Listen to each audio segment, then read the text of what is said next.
the best languages for beginners to start with. So as you would guess from the title, we're basically just going to go through kind of how to pick a language if you're a beginner language learner and how to know which languages you can kind of choose from. So obviously I will preface, you can pick literally any language you want to if you're a beginner language learner, but there are definitely some that are more ideal than others. So the question is, what language should a beginner learn if they've never learned a second language before?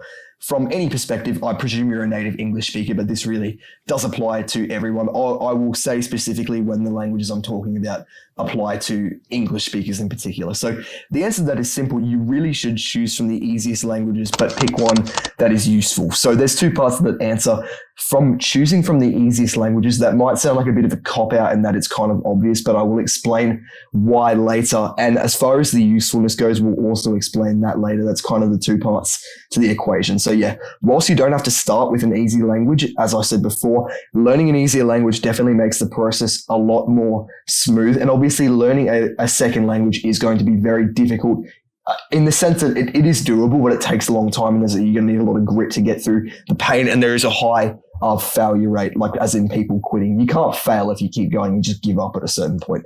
There's not really failing in language learning. So yeah, I would recommend an easier language in that kind of sense. But yeah, in my opinion, the only exception would be if you do have a particular reason to not learn an easy language. For example, a job, you need to work in a specific country, family, partner, you're going to learn your partner's language, which is from like Afghanistan. You have to learn Dari or something like that. You have to learn a difficult language. That would be an exception. Otherwise, I would recommend you pick an easy language. And a lot of the most spoken languages, there are plenty of widely spoken languages that aren't that difficult. So yeah, what languages are easiest? This is from the perspective of an English speaker, I will preface, as most of you are, but the principle is the same if you swap the flags out. So I have used this graph before in a previous video where we talked about what makes language learning more difficult. But this, when we're just looking at obstacles, the more obstacles there are, so down the bottom here is the obstacles axis, the x-axis, the harder the obstacles are and the more obstacles there are, the longer it's going to take. So as you can see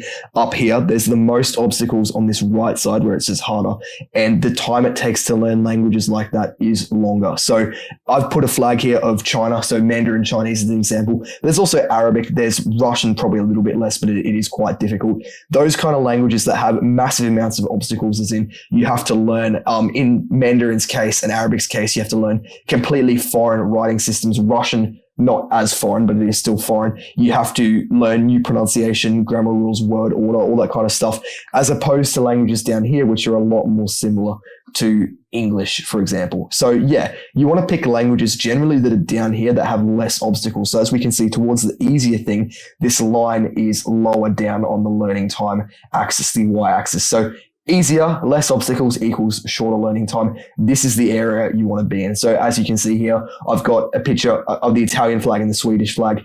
Italian and Swedish are two languages we'll talk about later because they are quite easy, again, from an English speaker's perspective, and I'll just chuck the couple in the middle that are kind of in the middle. But yeah, so what we'll discuss, what makes a language easy or difficult, and which languages are the best and worst picks. I will say straight away, don't finish watching the video first, but I do have a link in the description to my website.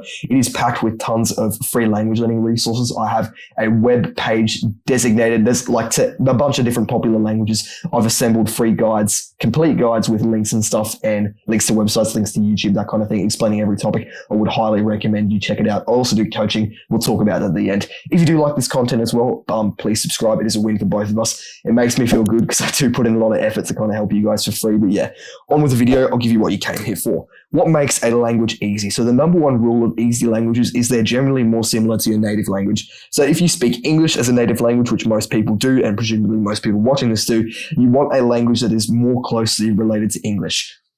That's fairly straightforward, but let's unpack that. So most other factors aren't that relevant. People, when you ask someone, I don't know why, a lot of the time people who talk about languages don't even speak a second language. I don't know why people would try and, it's just weird. Anyway, most of the factors people would give you for why languages are easier or harder, they'll say, does it have the same alphabet? Does it have the same word order? Is it expensive to hire a tutor? Is it X, Y, Z? All these other things. They all are important, but they all kind of fall into the same category of how similar a language is. So the things I just said, apart from hiring a tutor, that's kind of a different one. But like, do you have to learn a new alphabet? Yes. Okay. Then it's obviously more different to English. Do you have to learn a new alphabet? No. It's obviously more similar to English. That is a very good general rule. Obviously there are exceptions to that. And please don't, if you know languages, please don't bring up Indo-Iranian languages or the Indo-European branch and point out that they're more similar as far as heritage goes to English than Arabic is to any one of them. If you understood what I just said, good on you. But yeah, don't argue with me, basically. That is a good general rule to go by. If it is more similar to English, then it is generally easier. So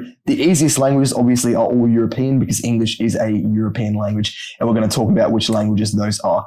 Usefulness, I'll just address really quick before we do so. Usefulness is obviously highly contextual, as I said before. If you have a reason to learn a specific language for work, obviously, or, you want to learn your partner's language, your husband or wife or whatever, that takes priority over easiness. So if you have your partner is Chinese and they speak Mandarin and you're an English speaker, obviously it's going to be a fairly challenging language to learn compared to if your partner was French, for example. But you have a reason to do that, and that kind of takes precedence over how difficult the language is. Don't tell your partner, I'm going to learn French and then I'm going to learn German, then I'm going to learn Russian, then I'm eventually going to learn Mandarin. I'm going to work my way up there. That probably wouldn't go down too well, but yeah. You guys make the call. So generally, the more spoken a language is, the more useful it is. That is also a general rule outside of highly contextual situations with a partner or something. If you can't think of anything highly contextual, a reason why you would need to learn a language, don't sweat it. You probably don't have one, then it should stick out like a sore thumb. But yeah, any language with hundreds of millions of speakers or billions in the case of English and Mandarin, those languages are fantastic. So Spanish, French, you can just look up a list of total speakers in languages. If it has tens of millions, like Italian, German, that kind of thing, that's pretty good. And anything less than that is starting to get into less useful territory. But again, you make the call. Just know that if you learn a very Scottish Gaelic, for example, sorry, I need to stop saying and ah. If you learn Scottish Gaelic, for example, which I know some basics in because my family is from Scotland, there aren't that many people that speak it, well under 1 million speakers. So just be aware that if you do learn languages that interest you that aren't really that well spoken, it's not going to be as useful. But yeah, you make the call. So best languages. You've probably heard of Romance languages before. You've also probably heard of Germanic languages before. I will preface this entire page is built for English speakers. I will maybe try and quickly address other things afterwards. But yeah, Romance languages are descended from Latin, which means they do have a lot in common with English because English has a very large Latin influence. So Romance languages are French, Italian, Spanish, Portuguese. Those are all quite easy to learn. I actually started with Italian, so I'd recommend that, but go for any of them. They are very, very easy as far as languages go. They have a very similar word order, not difficult grammar rules to understand. The pronunciation is fairly intuitive. Some of them are easier than others. And yeah, they're not too difficult overall, so I would recommend you start with them. Romanian is a little bit harder and less spoken. I believe Romanian has 25 million speakers, as opposed to French, Spanish, and Portuguese all have hundreds of millions. Italian has like 60, 70 million speakers, probably 70 million. So yeah, Romanian maybe not as useful as the other four, but yeah. In the other language family is Germanic languages as well. So English is a Germanic language, but Romance languages are also easy. So some other Germanic languages, as well as English, are Swedish, Danish, Norwegian, Dutch, Afrikaans, and German. Those are all, you can learn any of them. None of them are too difficult. German is, I think, considered to be the hardest, which is ironic, but whatever. So yeah, any of those languages on screen, I believe there is 5, 6, 7, 8, 9, 10, 11 languages on screen. They're all fine. They're not too difficult. I would recommend any of them as a beginner language learner. If you're not a native English speaker or you know more than one language, any language that is similar in heritage to your language is generally a safe bet. So if you find the language you're learning, your native language, you can look it up and you can find what language family it's part of and picking one in a similar language. So for example, if you speak Russian, it would be easier to learn Ukrainian or any other Slavic or Balto-Slavic language, most likely, than it would be to learn Germanic. You don't need to know what those words mean, by the way. That really only applies to people who need to look that up for their specific language. Same goes for Turkish. You're looking for another Turkic language. So if I can, what is it? I've forgotten the other Turkic languages. I'm very sorry. I'm going to go back to the PowerPoint I made for the old video and memorize them all. Very sorry, but you get the point. So yeah, that's basically what you need to do. That is kind of how you pick a good language. And yeah, that's it for the video. I will talk about my website now. I would recommend you you listen. It is quite useful. For those learning a language right now, my website is the best place for resources. I've got tons of language learning resources on various languages compiled neatly for you to use. So if you are a beginner language learner, I'd highly recommend you take a look, find the language you're learning, and give it a try, see if it works for you. I'd save the page. I actually use it myself. So link in the description to that. I also do online coaching. So it's currently on sale with a bunch of free bonuses. I would recommend you check it out. If you are a beginner language learner, I can absolutely help you with language learning, and we can work together and get you going as fast as possible. But we also do have a free Discord as well. I've got the link in the description. And that's basically everything, guys. I hope I did help you with that. Like and subscribe. Have a good one.